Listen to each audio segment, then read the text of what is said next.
Today we're gonna look at the conundrum of going from 0 to 100,000 versus 100,000 to 1 million in assets. So, in case you are not necessarily um, a researcher of past billionaires and millionaires, as well as financial gurus of current and of old. There was a guy by the name of Charlie Munger that was a partner of Warren Buffett that said he basically gave advice on whatever it takes, get to $100,000 as fast as you can, because that's the ultimate achievement. Then going from 100,000 to a million, of course, but getting over the hurdle of $100,000 in assets is is hard. It's harder than actually getting to 1 million. Now, if you know ratios and math, you already know why it's hard from going from 0 to $100,000 versus going from $100,000 to 1 million. Well, first of all, just in general, you starting off with zero and you got to go 100,000. You got a hundred. You got a hundred x.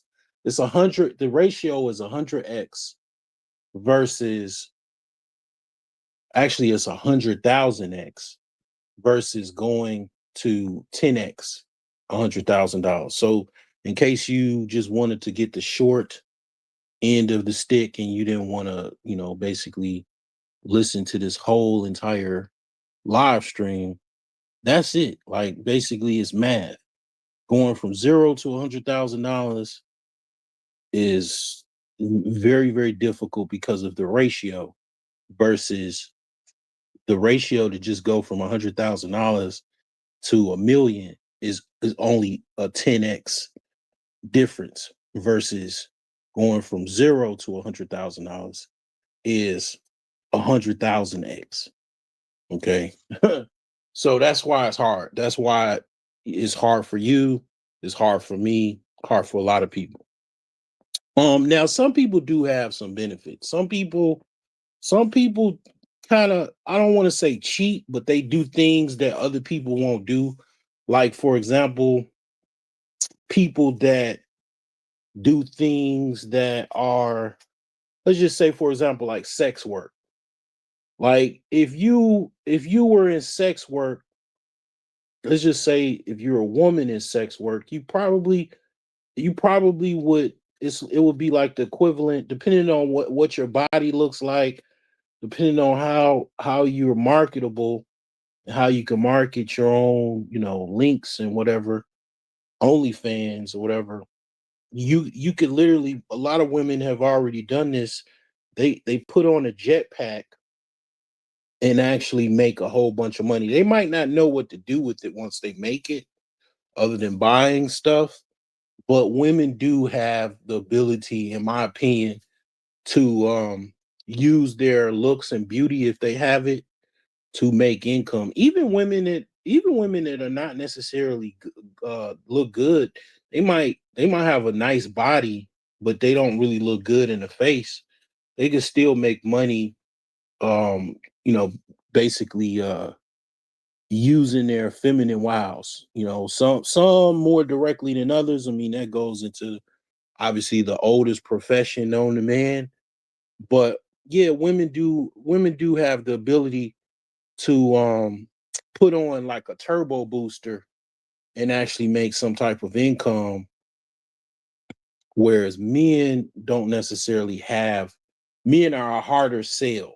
I mean, men have to work a little bit harder in that department.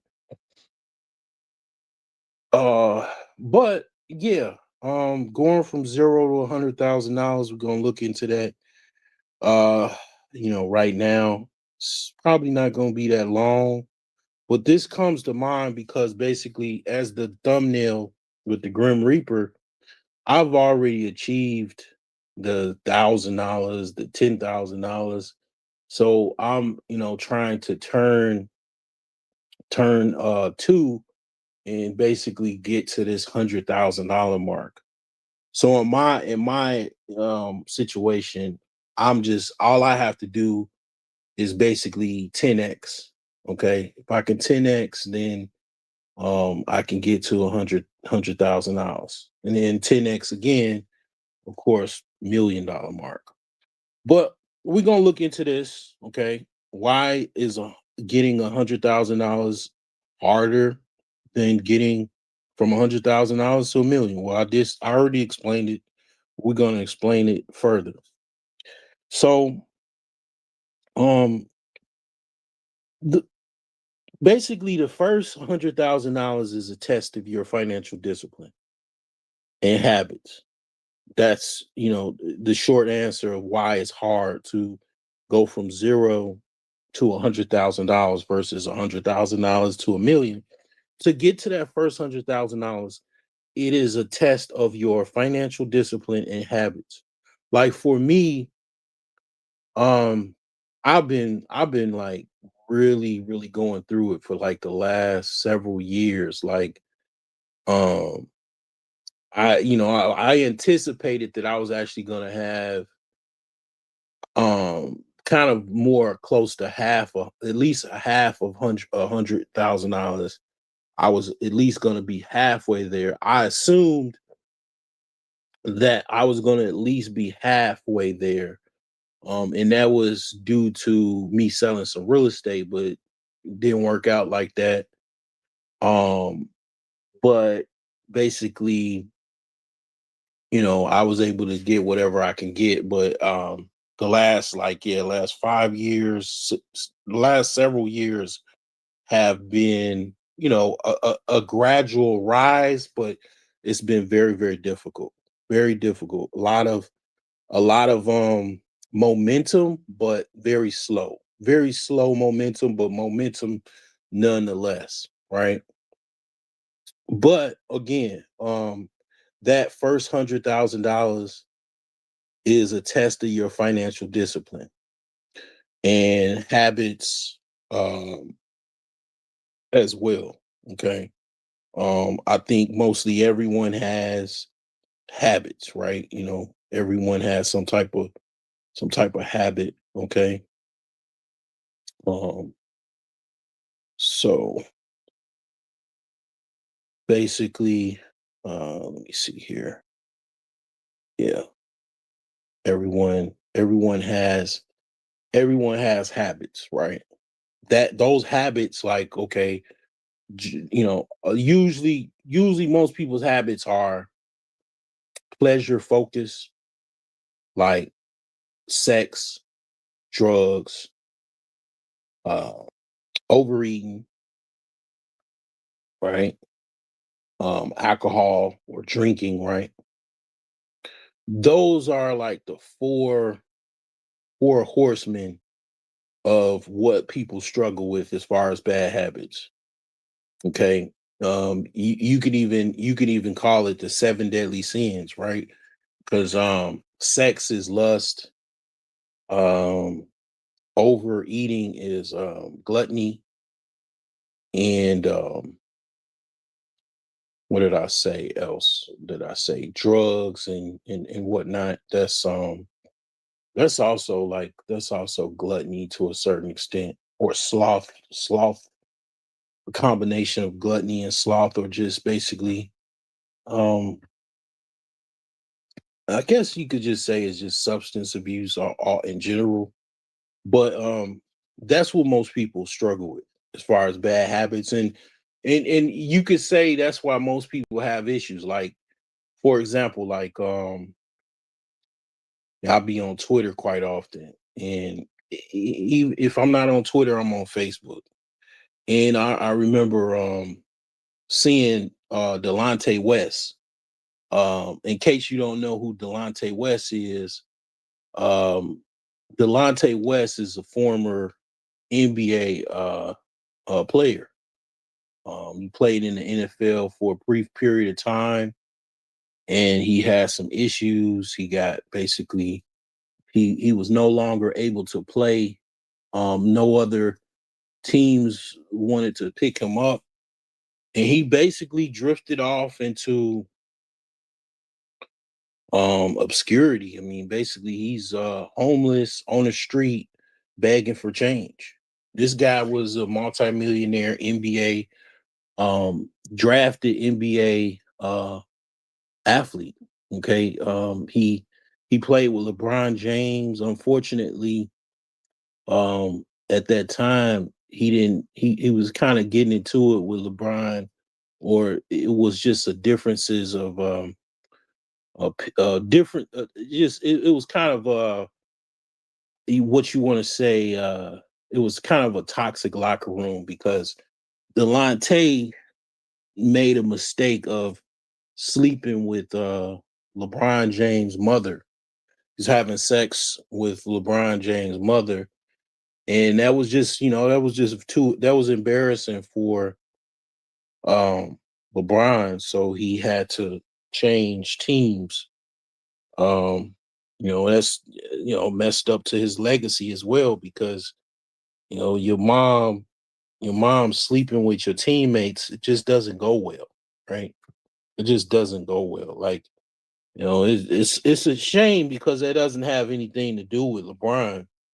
LeBron couldn't help how he was born, but it's another thing to go to show is that when you sleeping with women, you also take on a lot of times men don't say, women say it more than men, but as a man that has been with quite a few women, I will say this: they're just like women get affected by men by sleeping with a lot of men. Men also get affected by sleeping with women. Sleeping with, like, some women have, in my opinion, like demons. Not everyone has some type of attachment, like a demonic possession or something. But when you sleep with certain women, you take on one their bodily fluids. So whatever nasty stuff they've been eating, you're basically injecting your private parts and your fluids with theirs, and you're getting their fluids. You're getting whatever toxic things that they have in their body. You're transmitting those things when you're having sex. That's why a lot of times when you go into really understanding about sex, you go into sexual transmutation, which sex is either a power source for you or it is something that drains you. Like dealing with a psychic vampire. Like it's people that they drain. If you ever came around someone and then when they left your presence, you were tired and your energy was drained, most likely you just been under attack and not even know it, of a psychic vampire. Someone coming that comes around and they drain your life force, your energy force. So a lot of times men don't understand, you know, when you take on certain women, you might be transmuting bad energy, bad, some people say bad juju. And yeah, there are women that have bad energy, bad juju. And in my opinion, I think that might have something to do with Delonte West. You would say, okay, well, that would make sense. Okay, Delonte is out there bumming around, was a millionaire one time. Now he's out begging for change in front of gas stations, dancing, looking crazy. But LeBron James' mom is not out there doing that, right? Well, people have different impacts. People have different impacts on other people. Like, for example, Look at Whitney Houston and Bobby Brown. They both were getting high, but obviously Whitney Houston was more affected by that than Bobby Brown. Bobby Brown was able to bounce back, somewhat recover or whatever. Whitney Houston didn't fare too well in that regard. So there's also that's involved, when you're talking about habits, getting involved with the wrong people. I did a video, I did a live stream a couple months back, and I was going into, like, it's not necessarily about money why your finances is fucked up. Like when I was talking about the 3M system, mindset, money management, and momentum, a lot of people, when you pull the layers, like if someone had financial problems and they contacted me for a consultation, which I do consultations, and I asked, and they start to, like, almost like a therapist. I asked them what's going on. I'm not even talking about any money, right? What's going on in your personal life? How is your living situation? How is your personal relationships, right? And what you'll find is people have certain ways that they live their life that affects not only their life, but they're also their financial life. Because whatever is blocking you in your personal life, 9 times out of 10, it's blocking you in your financial life as well. So for example, if you let's just say you live with your mother, you live with a mother, you're a guy, like, let's say you 25 years old and you live with your mom. Your mom is kind of toxic. She kind of kills your hopes and dreams. If you can't you've went to your mother, and you talked about certain things you wanted to accomplish in the future, or some goals that you want to have, even women that you were interested in that you were talking to, and your mom had the habit of, basically telling you you shouldn't do that, or, I don't like that woman or whatever. So you learn to not even talk to your mother about certain goals that you're trying to accomplish, and things you want, desires that you like, right? To have, because you living around a woman, that a person that is an inhibitor to your growth. And in that situation, you're better off getting some type of place for yourself, a room or a studio, because that person is inhibiting your personal growth as well as your financial growth. And it could be just that. It could be multitudes of people. It could be you could live with your mom and dad, or your siblings, family members, and these people are inhibiting your growth. You don't think about it, but when people put words on you, those are curses. Negative words are curses, and they are inhibitors of your growth, because when you hearing people constantly, and these people you live with, you're intimate with, these people have, it's almost they're putting a curse on your life and inhibiting your growth. So getting away from these people, by any means necessary, is just overall better for your personal life, and as well as your financial life, because they're intertwined. And a lot of times people don't understand that till they're late, till it's too late, and the damage has already been done. Now you have this, long-term depression situation that you're dealing with, because you've been dealing with people, personal friends and family, that have been negative growth inhibitors in your life. Um, and those things don't necessarily have anything to do with money, but they do, because messes your personal growth as well as your financial growth, because your financial growth is intertwined with your personal growth. So they're like one of the same. Okay. Like a lot of times people don't understand, they don't know. Like, for example, I was in the Navy. The Navy and the Marine are the same branch. It's Department of the Navy and the Marine Corps. A lot of people don't know that. Like it's like two branches intertwined, So we basically bomb areas so the Marine have cover, and so when they launch ashore, they can, they don't have that much basically ground as far as or enemies to cover, because the enemy technically has already been bombarded, right? By the time they come ashore, they don't have that many you know uh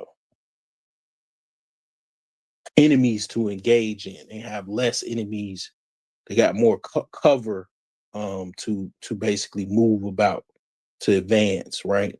So the thing is like, again, your personal life and your financial life is two of the same.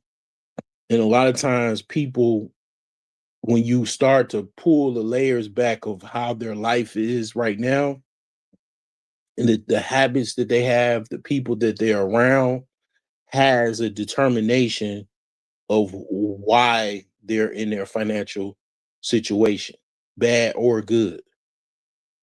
Is something that is either helping you get there or inhibiting your growth, right?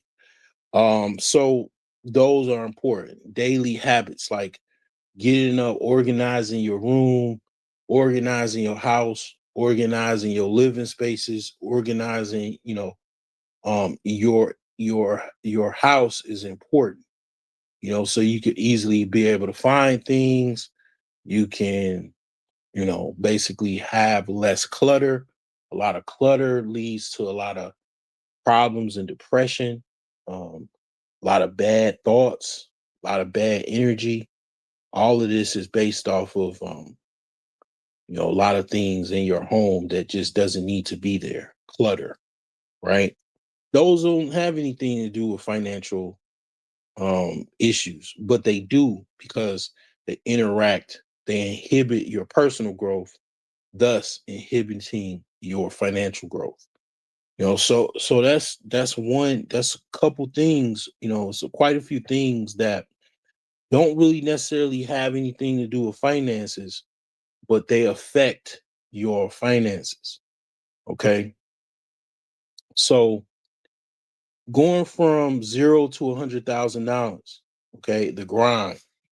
Okay, this is like the hardest phase, because you're relying mostly on your personal savings rate. You doing all the heavy lifting with your income. So like, yeah, when you starting off, like most millionaires and billionaires are self-made, and they don't come from like no rich family or anything, right? So you got to start off with whatever you have. It's no loan, it's nobody giving you no loan. You're starting off at zero. So when you starting off at zero, you most likely working a job, or you working some gigs. You try and take your money and you trying to invest it, or you trying to put it, stack it up and save so you can have more money. So opportunity comes along, you got enough money to jump on those opportunities. Though that's very difficult, because you're starting off with your own money. You doing all of the heavy lifting. The little money that I did have, right? Man, I worked hard for that. Like I worked extremely hard, like for like little amounts. Like it's, little amounts, and I worked very, very difficult for those, and learned a lot, but I went through a lot of heavy lifting just to get the little amount of money that I have, right? And that's why it's so difficult, right? That's why that zero to $100,000 phase, that grind is so difficult because you're doing all of the heavy lifting, with your own income because you're starting off from zero. Okay. Every dollar saved usually is coming from some type of paycheck that has some taxes attached to it, has expenses, and is your own money that you've earning. Earned income is the hardest income to actually earn. That's why it's called earned income. So when you going to go to work, you getting ready to go to work tomorrow, you hoping to get paid or whatever, that's hard money. Like literally earning income from working a job is one of the hardest ways to actually make money. There's a quote from Rockefeller. He said, basically, you probably saw this quote before. He said, "You people are the average person is so busy working, they don't even have the opportunity to make money." Think about that for a second. You're so busy working, you don't have the opportunity to make money. You going to work, you know exactly before you leave that office, you know how much money you get in that day for the hours. Matter of fact, you know how much money you normally get every week. I know how much money I get every week, right? It's pretty much that set in stone. When you making money,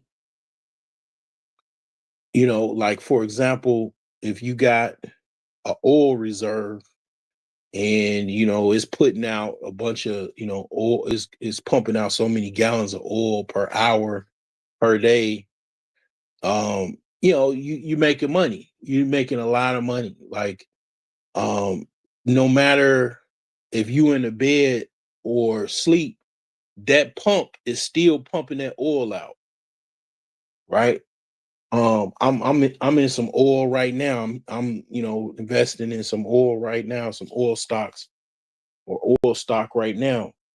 That oil company is making money while people are asleep.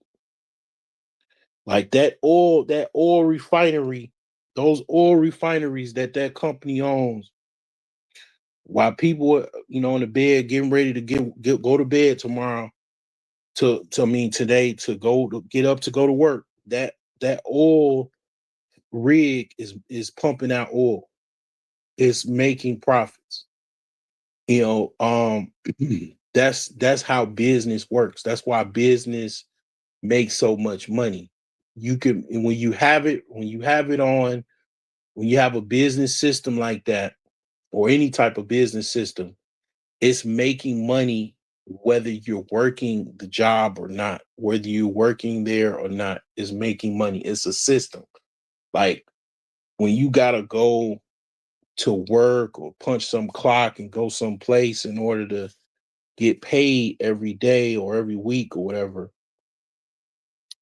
that's the hardest way to make money. That's why it's called earned income. It's very difficult to earn. And it's determined that you actually be, it's a lot of prerequisites to it. You gotta be there, you gotta do these tasks to make this amount of money, right? And it's capped usually, right? It's capped at whatever you get paid an hour, salary, whatever, right?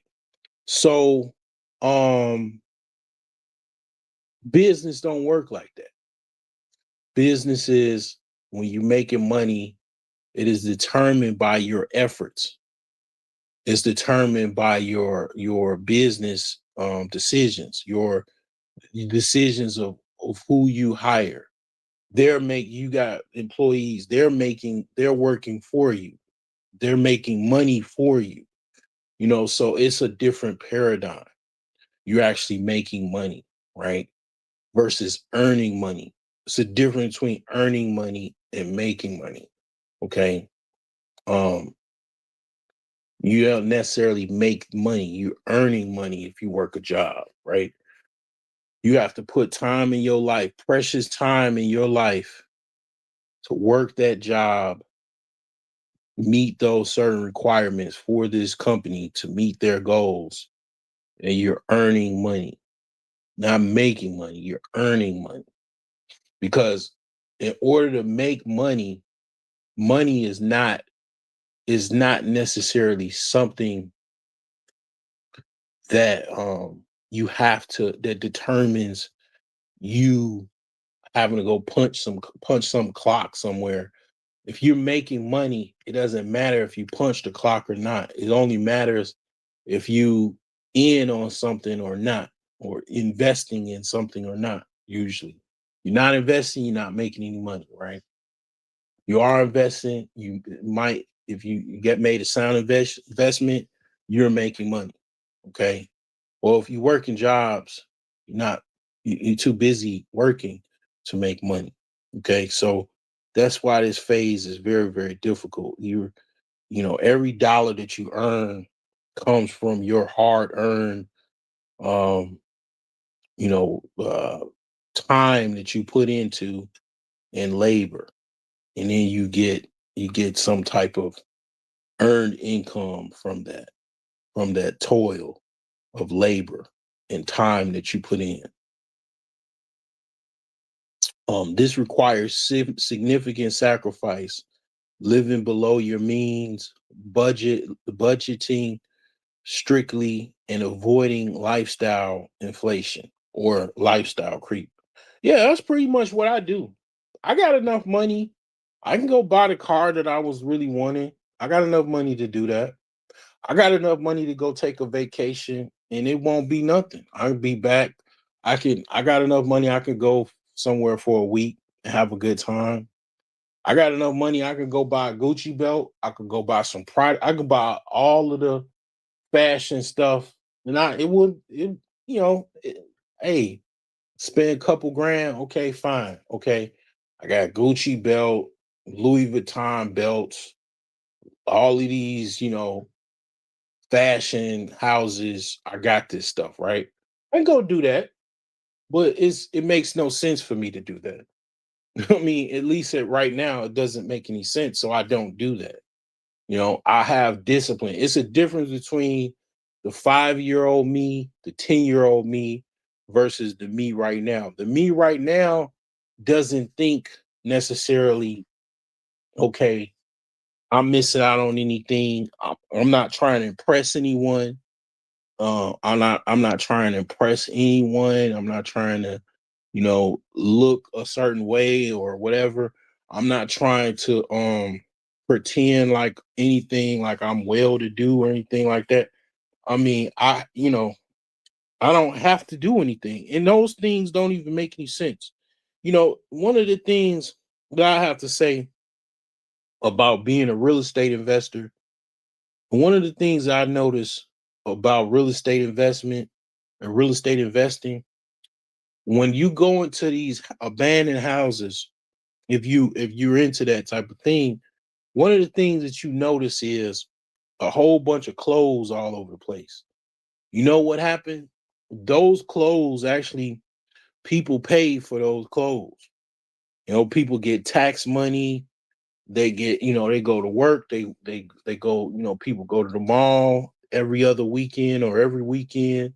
They spend money for those clothes, and it just so happened when whatever happened, they could not take all of that stuff with them. They couldn't take the clothes. They might maybe some who knows what happened in that house. Whatever house, abandoned house you buy, the story of what happened to those people you might not even know about. They could have got evicted, they could have went to jail, prison, whatever. They could have, lost their life, whatever the case may be. Usually what it is they got evicted and they could not move that much. The person gets evicted, a lot of times that means that this person is severely financially distressed. A person is severely financially distressed, they don't necessarily have the wherewithal to move a bunch of stuff. Like they don't have the money to hire a moving company. They might not even have a place to take the stuff, that they're trying to move or they need to move. So it's like they're in a financially distressed situation, and all of that stuff that they have in their house, a lot of times they have to leave it there. And this in the cost involved, you talking about $5,000 to $10,000 worth of stuff, maybe at least 5,000 if you add all of the clothes, all of the furniture, and everything that's left in the house. This person could not move those things, so they lost on those things. So like in my opinion, if you if you need like if you got like if you don't have everything like housing and everything laid out and good for you, you don't got your car situation worked out either. I don't think that that's the time that you start balling out of control. Like, you don't go buy Louis belts when you live with your sister, or wherever. Like you just don't do that. Like you I think things are appropriate when they are appropriate. Like I think you could buy all the Louis belts you want when you have a particular type of financial reality.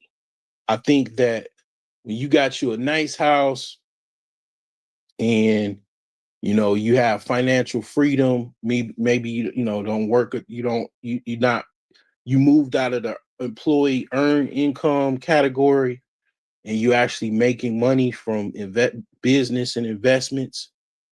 Um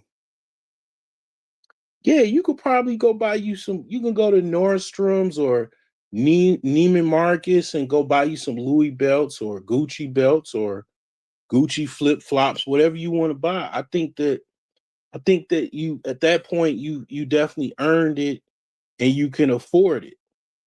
But a lot of people, what they do is from this $0 to $100,000 phase, they start going crazy. Some people do this. A lot of people do this. Most Americans do this, and a lot of people do this. Black people do this. A lot of people do this. They overspend. So you already not making money. You're earning money, and the money that you earn, you just giving it away to rich people, to wealthy people. You giving all your money to wealthy people. It's no way for you to get rich. It's no way for you to really make money because you get money in and then it's going out to clothes, jewelry, cars, you know, vacations, um, you know, liquor, substance, drugs, whatever. You just it's just going, it's going in, earned income coming in, which is hard to earn. That's why it's called earned income. Then it's going out on overspending basically. And that's what most people do. That's why most people are in the situation that they're in because they spend too much. Living below your means. And what does that mean? All right, so you make $50,000, or let's say you make $75,000. Well, you don't have no kids, or maybe you got some kids, and maybe you got a small family or whatever. You only live like you making $34,000. Your expenses, you and your spouses, your wife's expenses is like y'all basically live on off like 35 to $40,000, but you making about, let's just say, $150,000 combined. But you only live like you're making $34,000 a year. And what does that look like? Well, you just paying your mortgage. You don't have any car payments. You got your cars are like 10 years old, 10 years or older, or maybe somewhere, you basically don't have any car payments. Your cars are not brand new. Clothes, you got a clothing budget. It's probably like a couple $100 a month. And a lot of times you might probably only go shopping, once or twice a quarter, which a quarter is like every few months. So you might go shopping like, once every couple months. Or one you might go shopping like every other month, basically. You go spend some money, go buy some clothes, buy an outfit or whatever, some shoes. You go on vacation like once a year, and that's all budgeted and planned. You don't do nothing extravagant. You're not doing anything extravagant. You ain't got no car payments. You ain't got a whole bunch of credit card debt because you bought jewelry and you bought all kinds of stuff and you buying all kind of stuff. You're not doing that. You have zero credit card debt. When your credit card bills are due, you pay them in full every month. If you do use your credit cards, you live a boring life for the most part. Like y'all go to the farmers market, to get fresh produce. Like, just basically live below your means. And you're banking like 50% of your income, close to it, like around 40%. So you saving tens of thousands of dollars a month because the goal is for you to not be working anymore. That's the ultimate goal, right? And in order to do that, you have to live below your means. You have to sacrifice because you need that momentum. See, the whole living below your means is you trying to maximize your savings from your earned income, right? So you want to use that extra income that you saved and you sacrifice not, buying other things and long-term liability like car payments and credit card debt and even student loans and all of that stuff, right? Anything that's a liability, right? You trying to avoid it like the plague. Well, doing that, it has an effect on your future financial basically reality. So you got more money that you can actually now invest. Now you can take this money and you can invest it. Or you can basically, start some type of coffee shop. You know, you have a coffee shop where you get off work, you go close it up. You got employees that open up the store and everything. And then you work there on the weekends. And that's your business investment. That's your investment. You're making money off of that too. That's you're not making earned income off of that. You're actually making money. Your business is making you money, right? So you're trying to switch the paradigm into actually make money, right? Basically, like the term, basically, what I'm saying is like it's a term. Basically, Rockefeller said most people are too busy working and they don't have the time to make money because a lot of people don't understand that. Like I understood it because I understand. People don't look at their job. Most people don't look at things the way a person that's a financial expert looks at things. That's first off. Second of all, people believe that they actually make money from working a job. And they don't understand that they're actually the time that they're putting in is valuable. The labor that they putting in is valuable. Um, because they can inherently, whatever they're doing, they could figure out how to do that and make more money, from actually doing that, because they know, okay, like for example, like with me,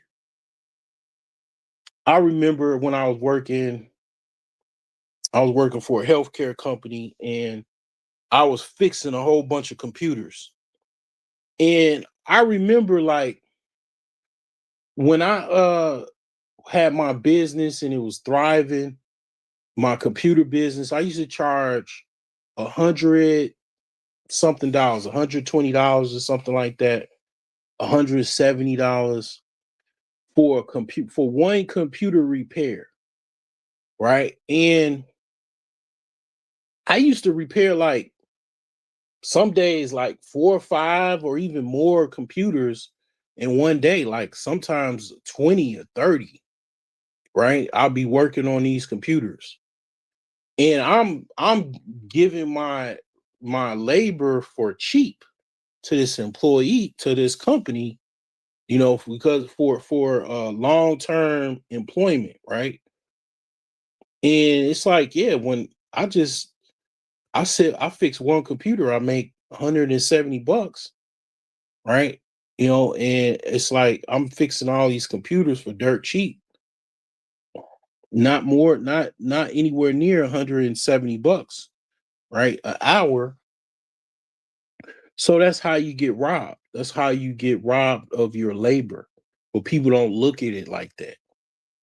Most people are happy that they have a job, you know, because they just can't conceive of, anything else or even positive related to, them making enough money where they don't have to work a job, by basically creating their own job or business, or um some other reality.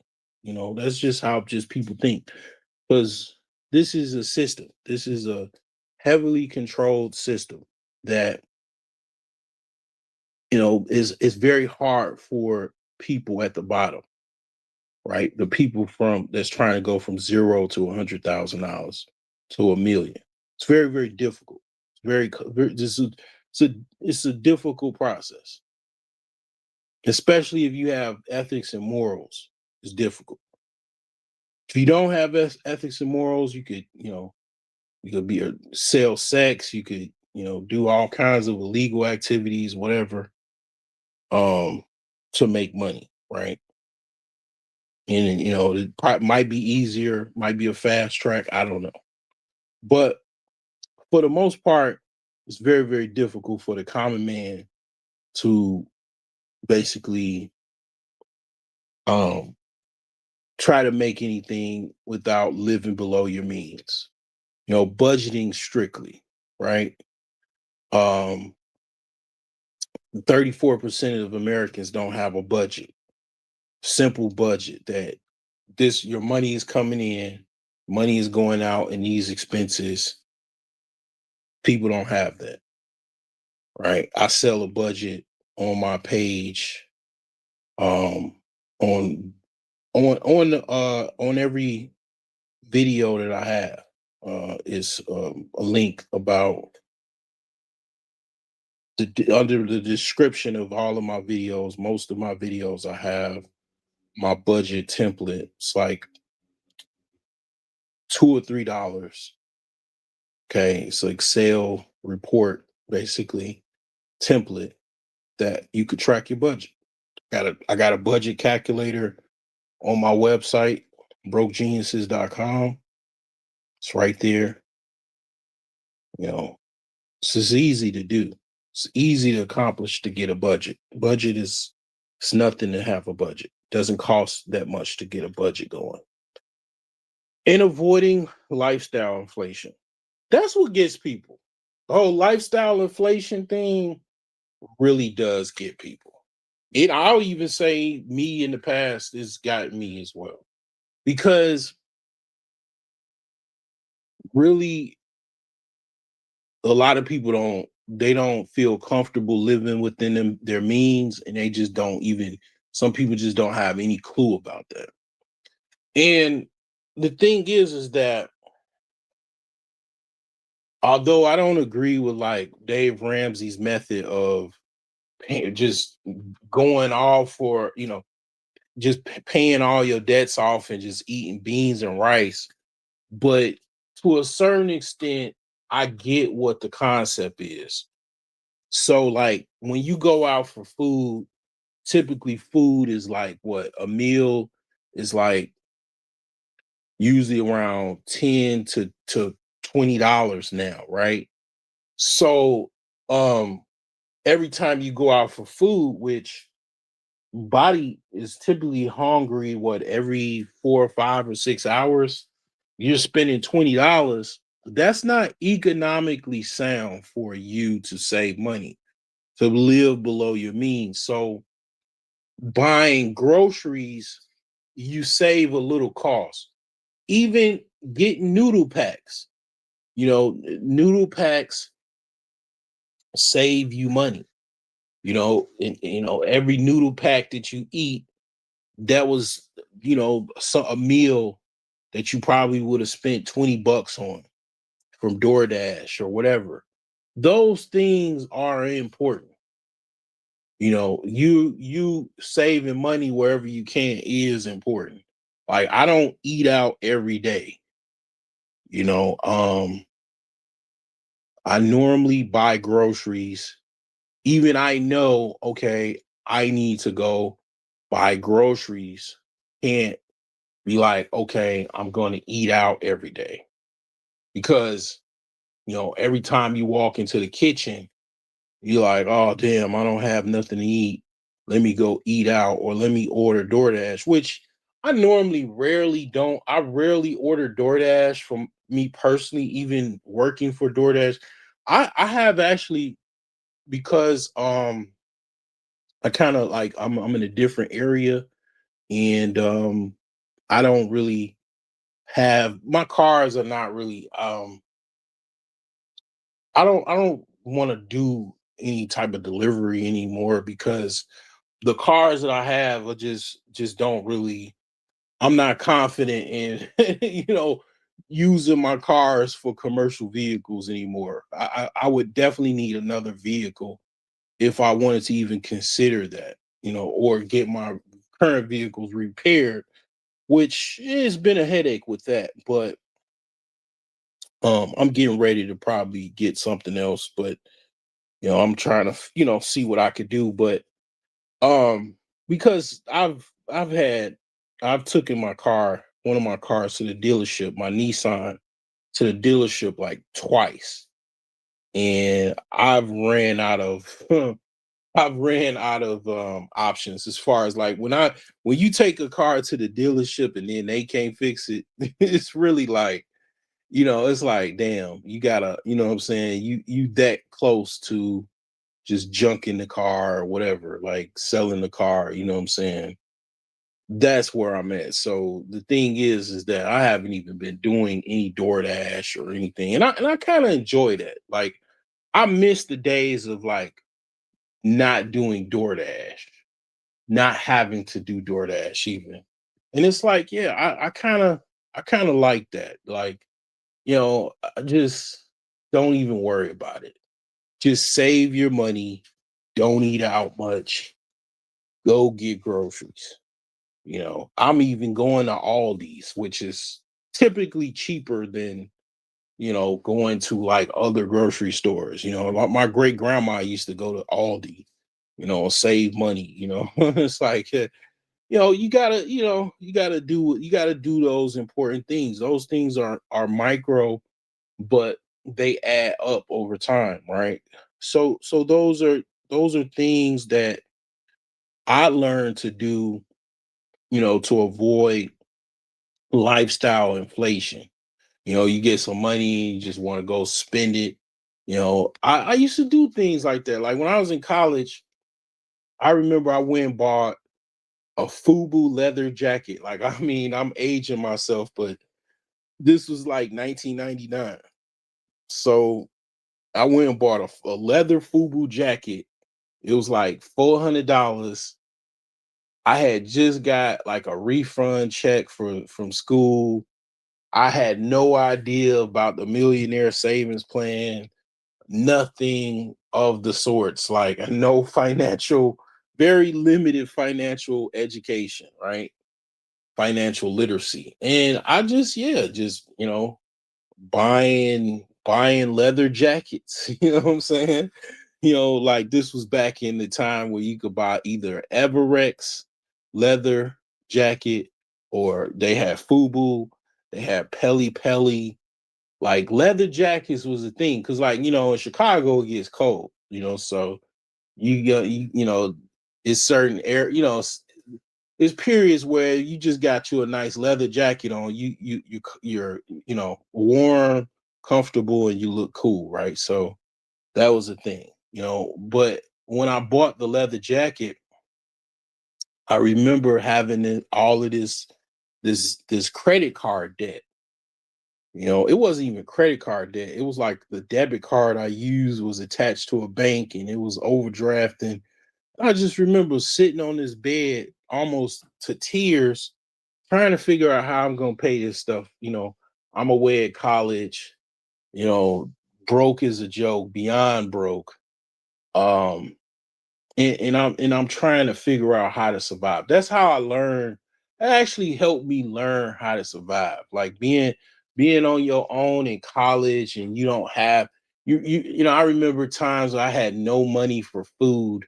I used to have to like knock on the doors of women that I knew to like you know give me a $10 or something and let me pay them back. Like I used to have to beg my mother for money, my father. I mean, it was just like, man, I I mean, it made it really made the life, like being on your own trying to make it. It just you realize your parents made it look easy. And then you realize how rough life actually is. And then you think like, okay, maybe you shouldn't be buying $500 leather jackets, right? Maybe the $500 leather jacket thing, maybe that wasn't the smart decision. If anything, you know, um, could have bought Amazon stock back then, Google, right? But the thing is that yeah, all of that stuff, lifestyle, trying to look, like a rich rapper. It's not something that it's not something that I'm concerned about. My concerns are actually being wealthy, right? That's my concerns. In order to be wealthy, what do you have to do? Live below your means, budget strictly, avoid lifestyle inflation. Okay, that's like one of the first steps. That helps you, learn discipline, financial discipline, and create healthy habits. Okay. So, another thing they say from 0 to 100,000, small base compounding. So the compounding effect is a minimal at this stage. Try to earn like 7% return on $10,000, which is like $700. It feels like a drop in the bucket compared to the amount you're saving from your salary. But it will grow over time. Psychological hurdle. $100,000 can feel like an impossibly large abstract number when you're starting from zero. It's easy to get discouraged by the slow initial progress. Think of it like pushing a car that's out of gas. The initial push to get it moving is incredibly difficult. You're using all your muscle just to overcome inertia. The primary challenge here is behavioral building the habit of saving, investing consistently. Okay. So the first phase is $0 to $100,000. You're trying to build up some type of momentum so you can get ready to start investing. Okay. You're trying to save, $1,000, and then you're trying to get to $10,000, and you're trying to go further and further, and you're trying to get to the point where you can invest. So it says once you hit $100,000, the dynamic shifts fundamentally. So the phase two is 100,000 to a million. Your money begins to work as hard as you do. The power of compound growth takes over the return on your investment, start to generate meaningful amounts of new capital. For example, that 7% annual return on $100,000 is $7,000. That's like getting an extra bonus equal to a significant portion of most people's annual savings. A 7% return on $500,000 is $35,000, potentially more than you could save from your entire salary in a year. You're still contributing. You haven't stopped saving. Your contributions are now added on top of the substantial growth generated by your portfolio. This creates an accelerating effect. The math is on your side. The journey isn't 10 times longer, it's mathematically shorter. That This is often called the crossover point, where your initial investment gains exceed your annual contributions. Think of it like this. The car is now rolling downhill. You're still pushing, saving, but gravity, compound interest, is doing most of the work. The car picks up the speed with less and less effort from you.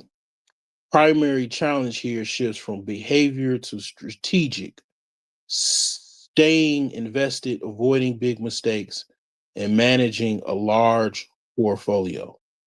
So, yeah, like that's the whole thing with momentum. It's hard to get the thing started, right?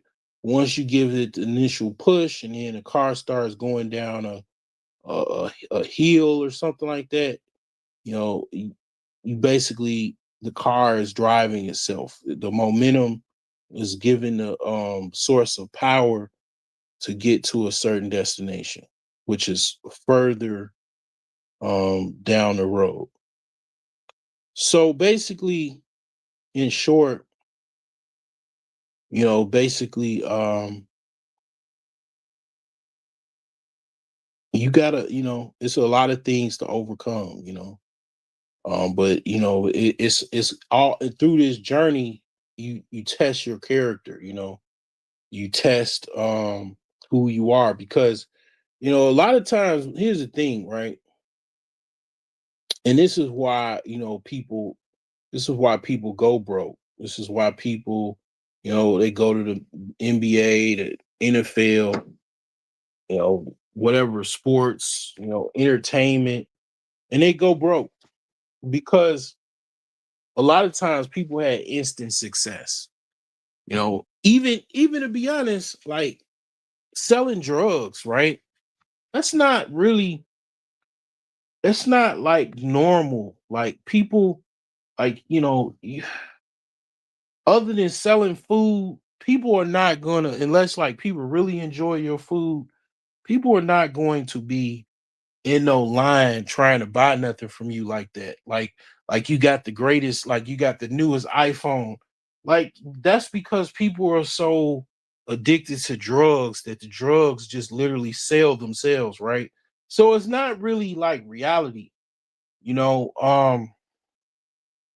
And the only way you can make that, like you could make that a reality, but you most likely would have to be in a financial or technological world to make money like that, right?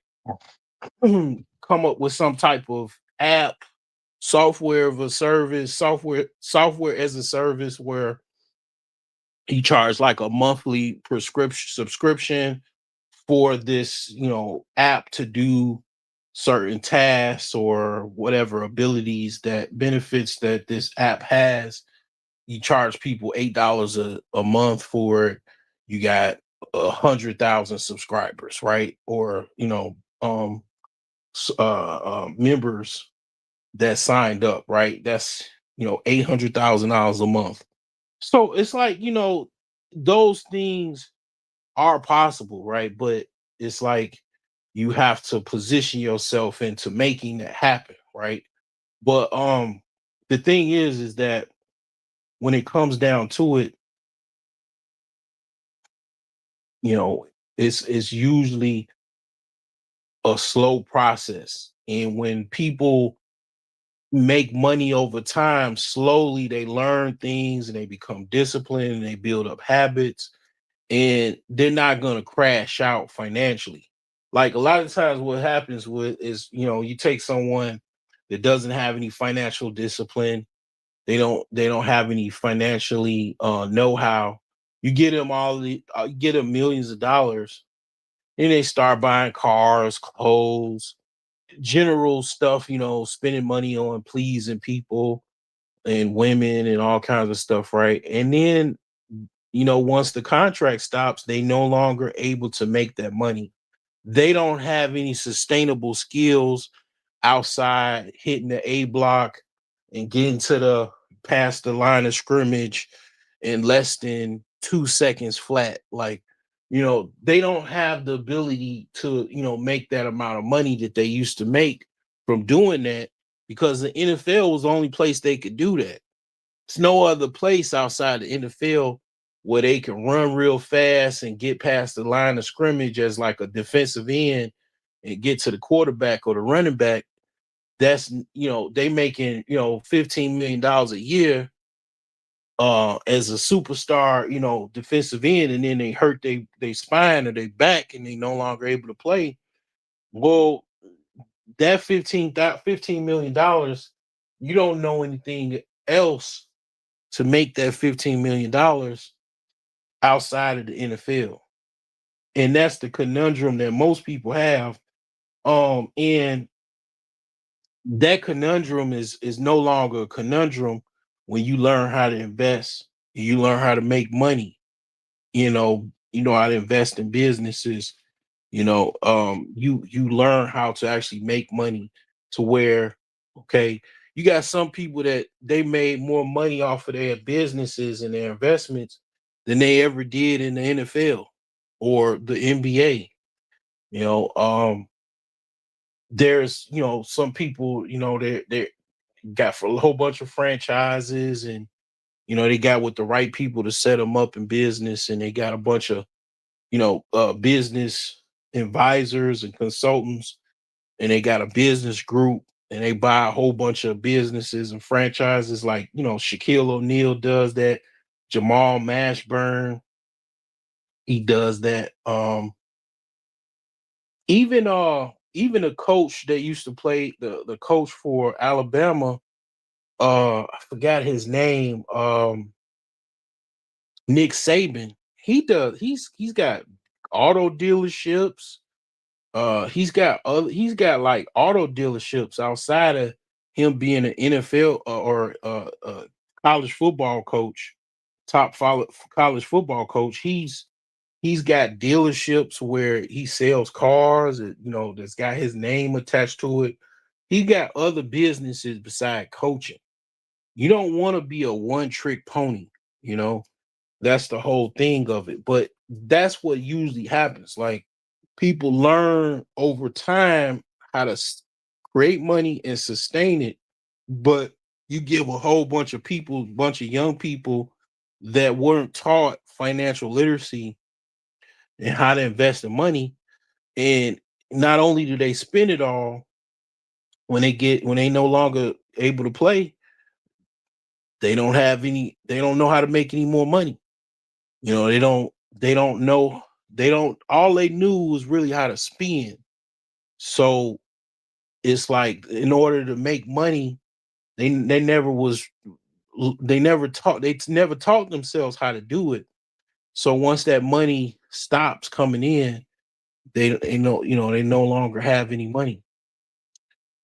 So it's a difference between making money gradually over time and then learning financial discipline, habits, learning how to invest. You know, um, that's how most people that are self-made are became self-made millionaires by basically over time learning, and most people like that, again, celebrity successes, entertainment, sports, they just get a big contract, they get money, and it's just jolted upon them, and then they just start, going crazy and spending money, and they want to keep that coming in, and they don't build up those habits over time and learn actually how to make money, learn about money, learn about capitalism, learn about all of the fundamentals of finance. Most people don't do that, and people that do that, they do that over time, and they, by the time they become older adults, they're experienced financially, and they actually know how to invest some money, or maybe even they just have a wealth advisor. Some people just have advisors and they just pay a fee. They just know enough. Okay, this guy, Edward Jones, he's getting me a 12% investment every year, and I just go drop off my money here, and this guy, Edward Jones makes me, a return. It just be a lot of people. That's what they do usually. Like that's what they do. They got, brokers that, invest their money, and they get a return off of it. So I'm not saying that. I'm saying you can do that. You can go that route, but I'm saying you should probably learn how to invest. That's just my general rule of thumb. Learn how to invest, learn how to, create businesses, maintain and create businesses, and you'll actually be making money, and you'll be all right as far as, okay, if you got some money, you got the opportunity, you're gonna make it work, you know. You gonna make that, last for the rest of your life, and your children and your grandchildren. That's what that's the goal. So that's just my take on it. Yeah, it's difficult to make it to from zero to $100,000, but versus going from 100,000 to 1 million.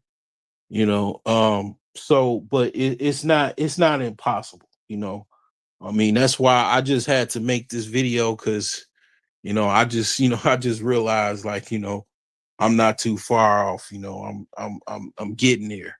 And I just want you to I don't want you to believe that you can't get there. Okay, so this one's for you.